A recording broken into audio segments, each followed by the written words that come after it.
Il-Prim Ministru Roberta Bella flimkien mad-Deputat Prim Ministru l-Ministru għall-Affarijiet Barranin u t-Turiżmu Ian Borch inawgura lokanda ġdida Voc of San Ġiljan b'investiment 40 miljun euro minn Eden Leisure Group bħala parti mill-Intercontinental Hotels Group. Din il-lokanda ta' 5 stilel li tinkludi 168 kamra moderna jixxieda ta' kemm is-settur privat għandu fiduċja fl-ekonomija Maltija u fil-futur tat-turiżmu lokali.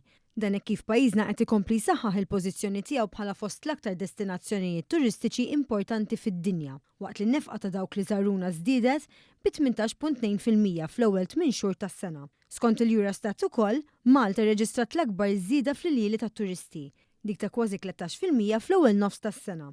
Is-settur turistiku Malti qed ikompli jikber brata ta' mhux biss taqbes il-medja Ewropea, iżda anke dik ta' ħafna pajjiżi oħrajn fil-Mediterran. Matul l-inaugurazzjoni tal-Voco Hotel, il-Prim Ministru enfasizza li dan it-tkabbir u frott ta' għażliet strateġiċi u twettiq ta' inizjattivi b'saħħithom, blan li pajjiżna jkollu tkabbir ekonomiku sostenibbli. Tenna li permezz tal-Viżjoni Malta 2050, issa pajjiżna qed iħares lejn futur fejn it-turiżmu jibqa' jiffoka fuq il-kwalità iżjed mill-kwantità. Bil-ftuħ tal-lukanda Voco Eden Leisure Group kompla jsaħħaħ ir-relazzjoni mal-IHG Hotels Group, tant li jittilet lukanda li qed titmexxa minn din il-kumpanija internazzjonali f'pajjiżna.